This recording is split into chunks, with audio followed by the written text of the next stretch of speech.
ठीक है भाई जी, ठीक। बात है ये पढ़ने, ये तो अपने आप पढ़ लो कोई रुचि हो तो।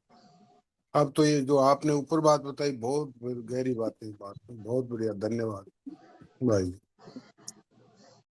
डॉक्टर साहब को बुलाओ जी तो। नारायण नारायण प्रणाम। नारायण नारायण नारायण नारायण नारायण नारायण।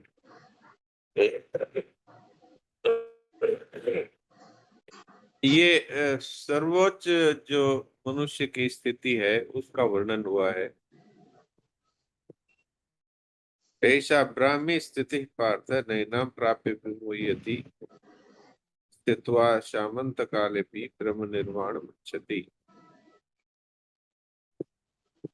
जब कामना, स्पृहा, ममता और अहंता से रहित हो जाता है मनुष्य, तो फिर उसकी स्थिति है वो ब्रह्म में ही होती है। ये प्रथानंदन, ये ब्राह्मी स्थिति है, इसको प्राप्त होकर कोई मोहित नहीं होता, फिर कभी कोई मोहित नहीं होता। इस स्थिति में यदि अंतकाल में भी स्थित हो जाए तो निर्वाण ब्रह्म की प्राप्ति हो जाए।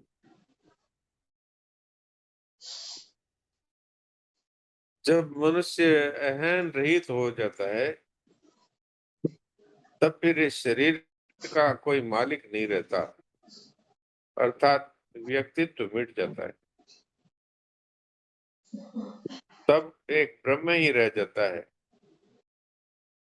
शरीर के साथ संबंध रखने से ही व्यक्तित्व था, उस संबंध को सर्वथा छोड़ दिया तो फिर कोई व्यक्तिगत स्थिति नहीं रहती उसकी।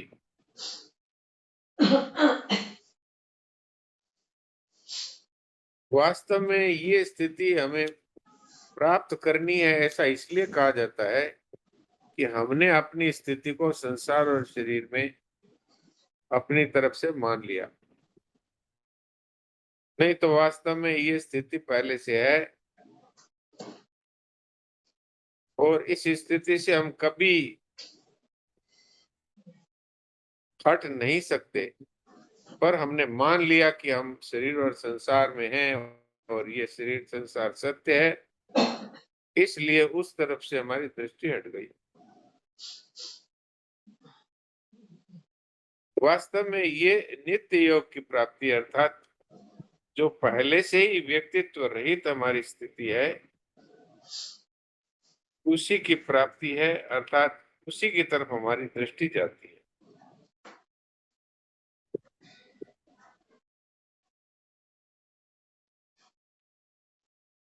इसको प्राप्त होने के बाद में फिर वापस मोह नहीं होता,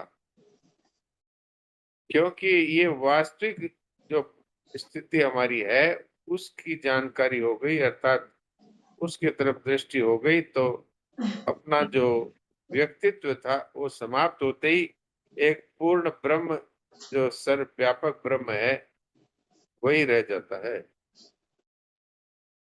व्यक्तित्व ही मोह का कारण है। व्यक्तित्व टूटा और फिर मोह समाप्त। मोह अर्थात अज्ञान।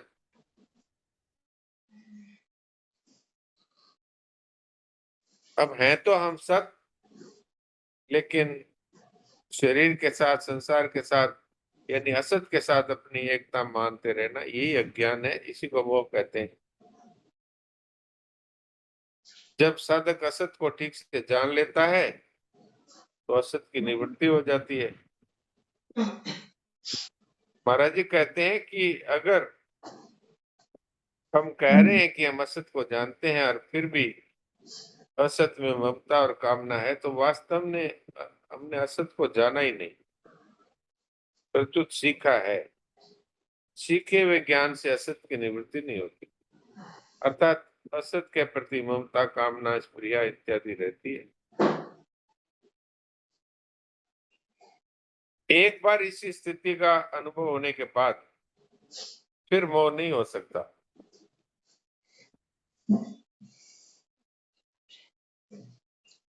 तो ये बात इसलिए कही जाती है कि जो हमें वहम हो गया था कि ये शरीर और संसार में हो, वहम मिट गया, तो अब पुनः वो शरीर मैं हूं, इस तरह का वो नहीं हो सकता।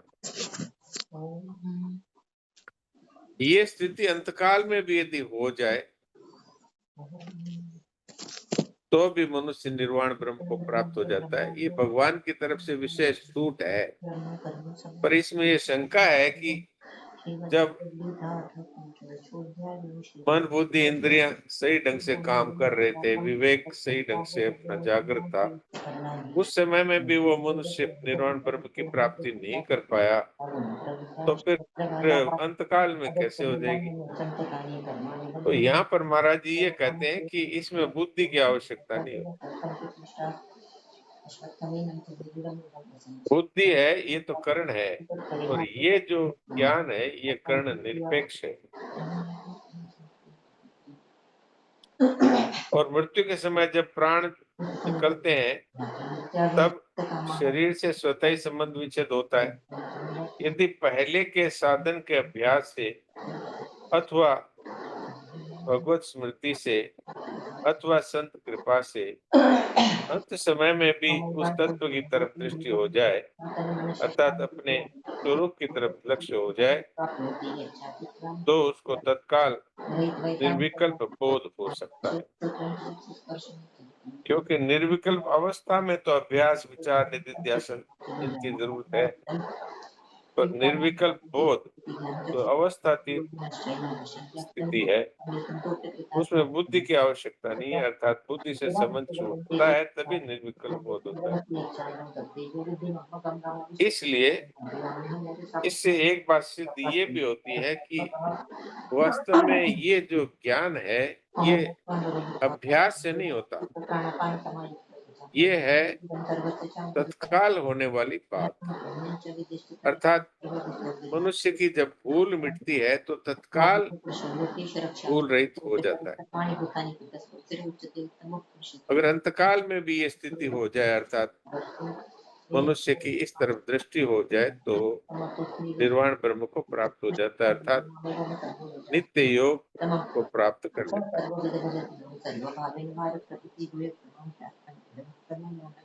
अब यहाँ पर ब्रह्म निर्माण की बात क्यों कही है? क्योंकि भगवान ने साफ साफ कहा है 5वें के 5वें श्लोक में कि यत् सांख्ये प्राप्यते स्थानम तद् योगेरपगम्यते एकम सांख्यम च योगम च ये पश्यते स पश्यति। यानी चाहे कर्मयोग से सिद्ध हो, चाहे सांख्य योग से सिद्ध हो, दोनों को एक ही निर्वाण ब्रह्म की प्राप्ति होती है, अर्थात फल की दृष्टि से दोनों एक ही है। अब महाराज जी ने समझाने की दृष्टि से ये कई सारी बातें कही है, पर इसमें मूल बात ये है कि सत और असत ये दो विभाग है। चाहे जड़ और चेतन कह दो, चाहे सत और असत कह दो, वास्तव में हमारा स्वरूप तो चेतन है, सत है, पर हमने ममता कामना की हुई है असत के साथ, अर्थात जड़ के साथ। तो जड़ की तरफ खिंचाव होना पतन है और स्वरूप की तरफ आकर्षण होना ये उत्थान है।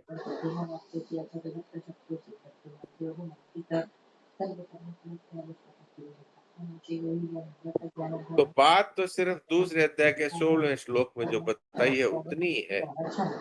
अब इसको चाहे किसी तरह से समझ लिया जाए, दूसरे अध्याय के 16वें श्लोक में भगवान ये बात कहते हैं कि असत की सत्ता ही नहीं और सत का कभी अभाव नहीं। तो इस दृष्टि से देखा जाए तो जो कुछ दिखाई दे रहा है, जो सुनने में आता है, जो समझने में आता है, वो सब का सब वास्तव में असत है, अर्थात इसकी सत्ता नहीं, ये प्रतीति मात्र है। हमारा अनुभव भी है कि जिसको हमने थोड़ी देर पहले देखा उसको दोबारा नहीं देखते। कोई कह सकता है देखते तो हैं, तो सच्ची बात यह है कि इस हाथ को एक बार देखते हैं और जब दोबारा देखते हैं तब तक ये बदल गया है। ये तो हमारा असत की तरफ जो सत्यता का जो भाव है उसके कारण से हम ये कहते हैं कि ये व्यक्ति वही है जिसको हमने कल देखा था, जिससे हमको बहुत सुख मिला था। तो उस सुख के कारण से उसको सत्य मानते, ये हमारी भूल है। वास्तव में तो वो व्यक्ति संपूर्ण रूप से बदल गया और उसका शरीर का एक-एक कण बदल गया। पर हमारा जो उससे जो सुख मिला, उस सुख के कारण से हम उसको सत्य समझते रहे। यही हमारा मोह है। लेकिन सच्ची बात यह है कि प्रत्येक वस्तु, प्रत्येक व्यक्ति, प्रत्येक घटना, प्रत्येक परिस्थिति प्रति क्षण बदल रही है। इसमें कोई संदेह नहीं। वैज्ञानिक भी ये बात मानते हैं।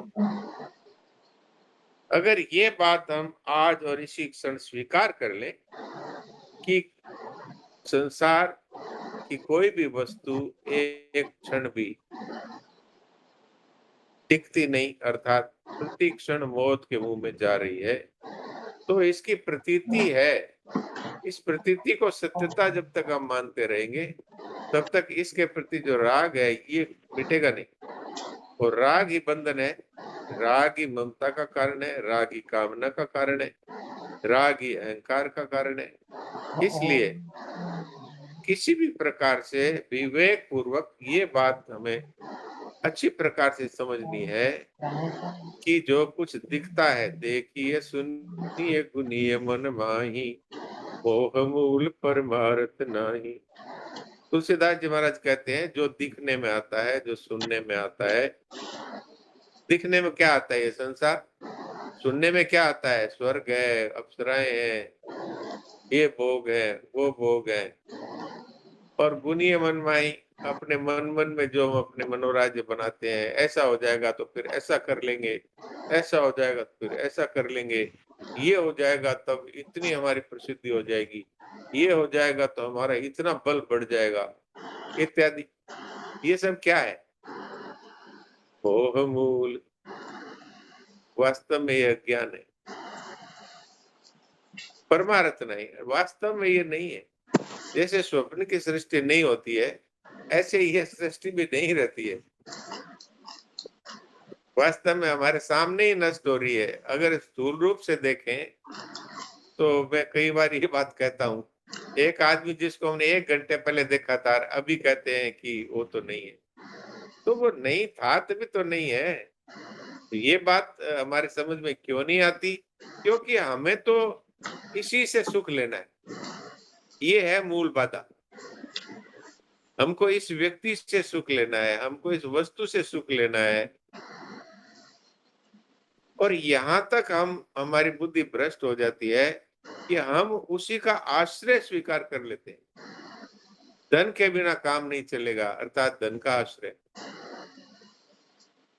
परिवार के बिना काम नहीं चलेगा, अर्थात बेटे का, पोते का, परिवार का आश्रय।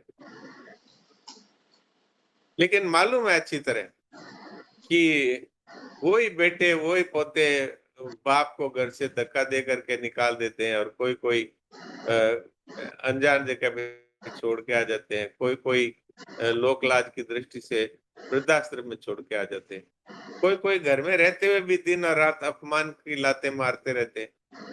इतना सब देखते हैं, जानते हैं, सुनते हैं, लेकिन फिर भी ये मोहमयी ये जो स्थिति है, इससे हम छूटना नहीं चाहते, छूट नहीं सकते, ये बात नहीं। अगर कोई छूटना चाहे तो इसी क्षण छोड़ सकता है। मुझे कुछ नहीं चाहिए, इसमें कौन से अभ्यास की आवश्यकता है? मेरा कुछ नहीं है, इसमें कौन से अभ्यास की आवश्यकता है? मुझे अपने लिए कुछ नहीं करना, इसमें कौन से अभ्यास की आवश्यकता है? अगर हम सत और असत का खाली दूसरे अध्याय के 16वें श्लोक का ठीक प्रकार से अध्ययन करके अगर इसको अपने जीवन में स्वीकार कर ले, तो इसमें कोई अभ्यास नहीं है, इसमें कोई कठिनता भी नहीं है। और ऐसा भी नहीं है कि मुझे कुछ नहीं चाहिए कह देंगे तो मुझे कुछ नहीं मिलेगा, ऐसा भी नहीं। अगर हम कह दें मेरा कोई नहीं है तो ये सब मर जाएंगे, ये भी बात नहीं है। मेरा कुछ नहीं है, अगर कह दिया तो सारा धन चला जाएगा, शरीर चला जाएगा, ऐसी बात भी नहीं।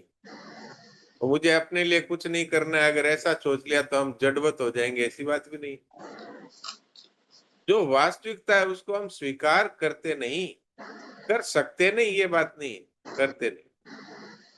अगर इतनी सारी बातें जानने के बाद और भगवान की इस वाणी को समझने के बाद भी यदि हम इसको नहीं छोड़ना चाहें तो भगवान क्या करें और संत भी क्या करें।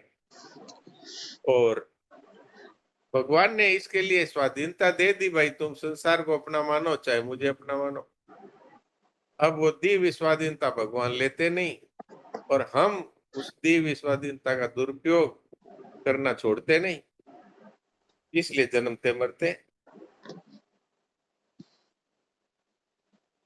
इसलिए भगवान कहते हैं जब तेरी बुद्धि इस मोह रूपी दलदल को तर जाएगी तब तू योग को प्राप्त हो जाएगा।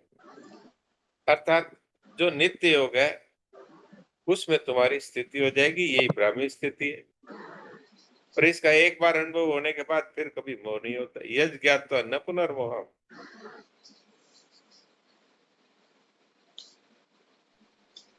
तो ये मूल बातें आपकी सेवा में रख दी। अब विशेष बात चलाई।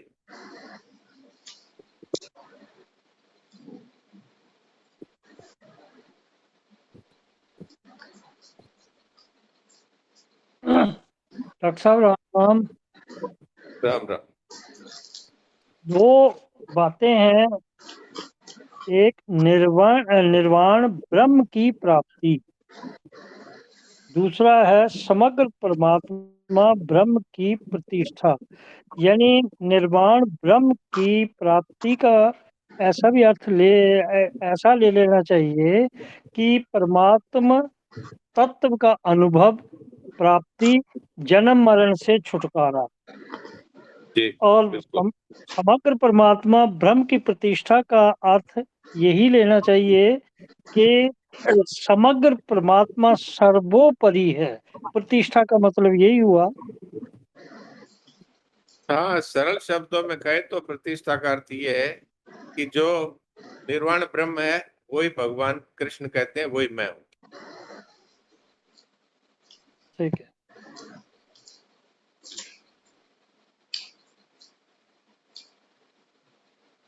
और किसी की कोई बात।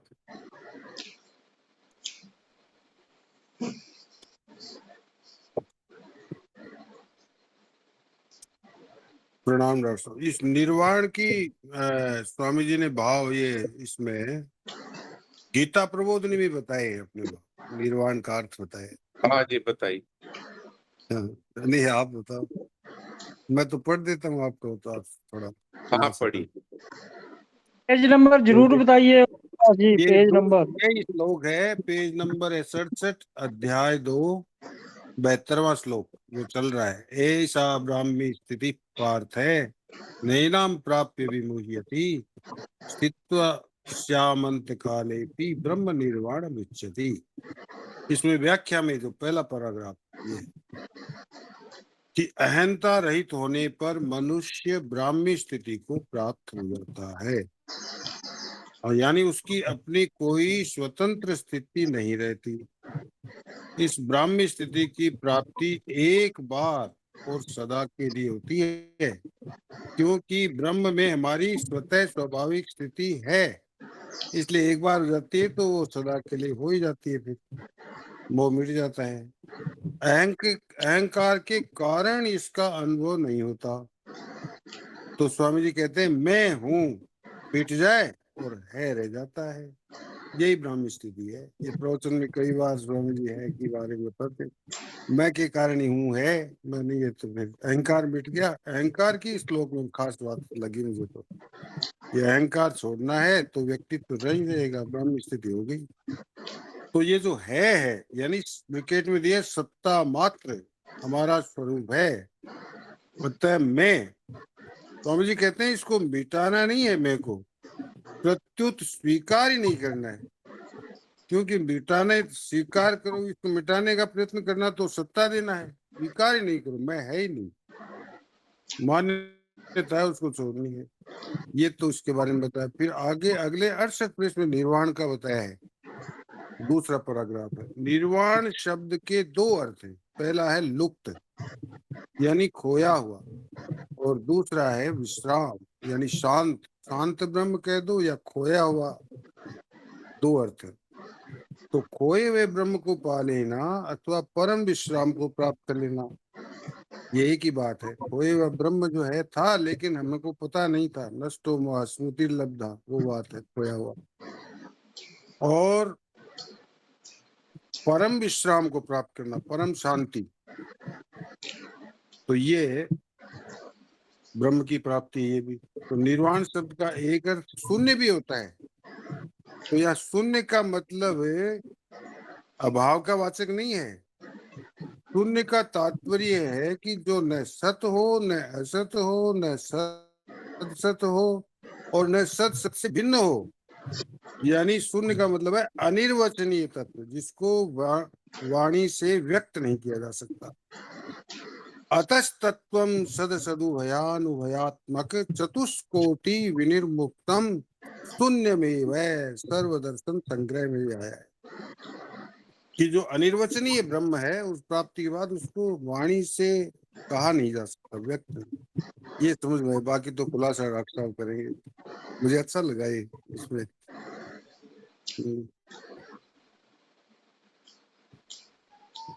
नारायण नारायण नारायण, बहुत बढ़िया। तो इसमें मूल बात यही आई है कि जब अहंकार रहित हो जाता है मनुष्य, अर्थात वास्तव में तो अहंकार रहित है ही, इसने स्वीकार किया संसार को, इसलिए शरीर और संसार के साथ एक होकर के, और ये अहंकार को महत्व दे दिया, अर्थात मैं भी कुछ हूं ऐसा मानने लगा। तो ये मैं मिट जाती है, तो फिर एक पूर्ण ब्रह्म ही रह जाता है। यही ब्राह्मी स्थिति है। और निर्वाण ब्रह्म के दो अर्थ बताए हैं, एक तो खोया हुआ और एक शांत।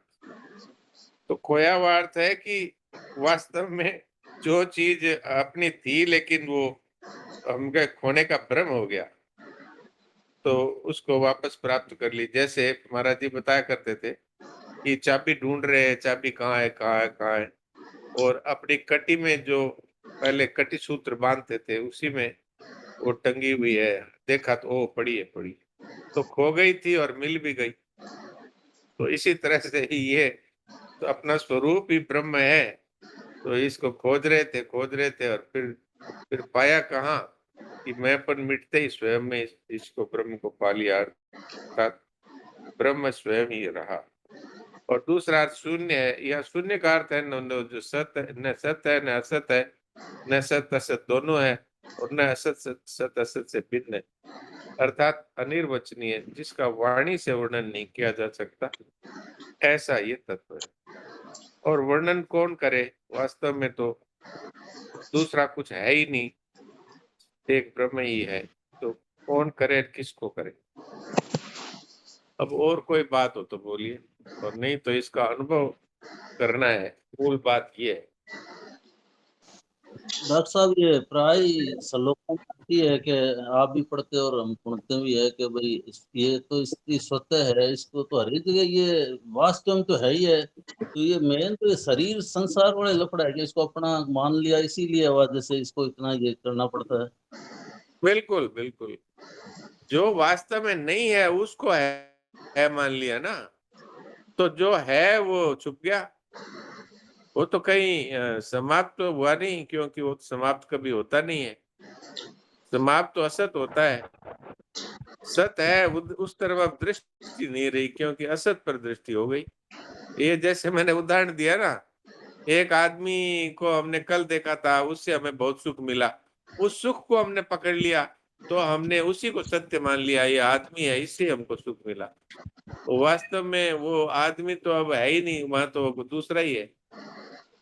पर हमारी सत की तरफ दृष्टि न होकर सांसारिक सुख की तरफ दृष्टि है, इसलिए उसी में राग कर लिया है। इसी तरह इस शरीर में जो कि वास्तव में असत है, इसको ही हमने सत्य मान लिया, और नाम को भी सत्य मान लिया, जो कि जीवन में कई बार बदल गया। तो ये बात क्या है कि आप जहां सुख की आशा रखते हैं, जिसका आश्रय आप ग्रहण कर लेते हैं वो उसको आप सत्य समझते हैं, तभी तो असत्य को सत्य मान लेना सुख की आशा से, यही बंधन है। मूल बात ये।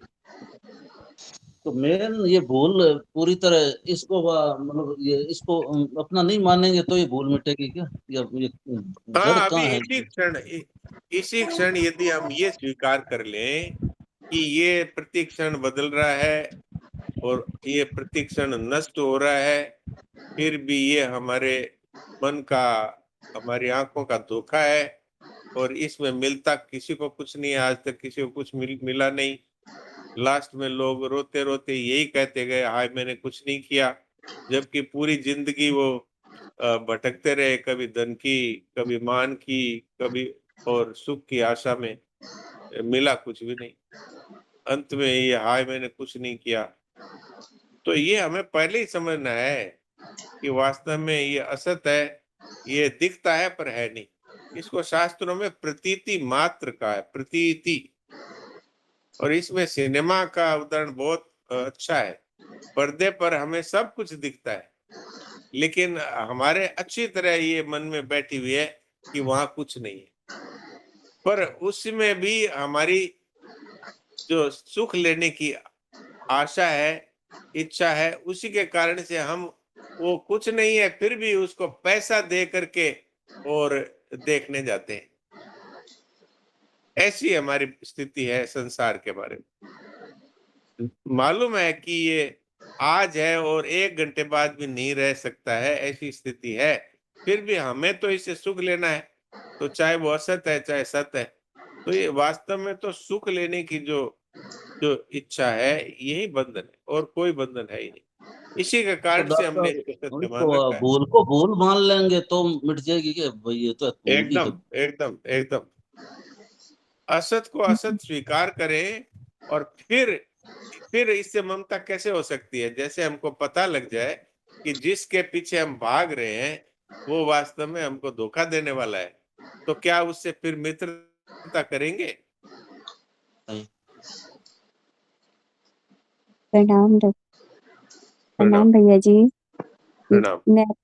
मेरे को ज्यादा तो नहीं है, लेकिन मैं ऐसा समझती हूँ, ऐसा मान लो, देखो आप मुझे बताओ ये सही है क्या?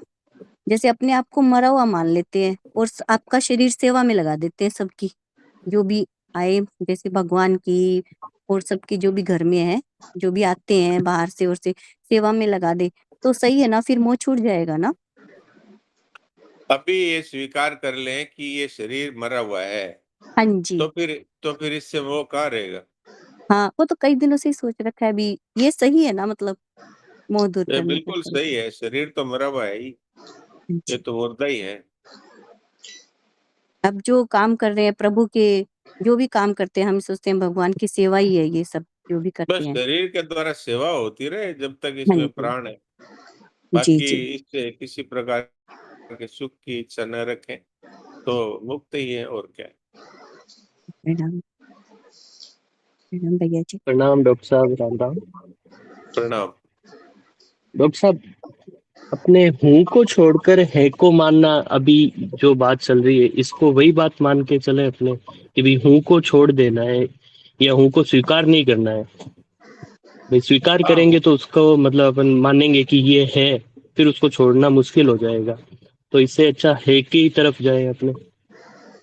हाँ, मैंने दूसरे अध्याय का 16वें श्लोक का इसीलिए जिक्र किया कि वास्तव में अगर ये हम ठीक प्रकार स्वीकार कर लें कि जो प्रतिक्षण नष्ट होने वाला है उसका अभी अभाव ही है, तो पहले स्वीकार करो फिर अस्वीकार करो। तो वास्तव में मैंपन का अभाव ही है, संसार का अभाव ही है, तो फिर इसको मिटाने की जरूरत नहीं है, तो मिटा मिटाया ही है। पहले उसको माने और फिर उसको छोड़ने की कोशिश करें, तो एक प्रकार से हमने सत्ता दी और अब उस सत्ता, हमारी दी हुई सत्ता को वो मिटा रहे हैं। तो पहले सत्ता ही क्यों दें, वास्तव में है ही नहीं। इसलिए हूँ वास्तव में है नहीं, है ही है। ये जी बात जी, आपने ठीक धन्यवाद। कही, बिल्कुल यही बात धन्यवाद। है। किसी को कोई बात पूछनी है, नहीं तो फिर पद भजन सुन लेते हैं, 2 दिन से सुना नहीं है। और किसी को कोई जरूरी हो तो पहले ये जरूरी है, पद भजन बाद में है।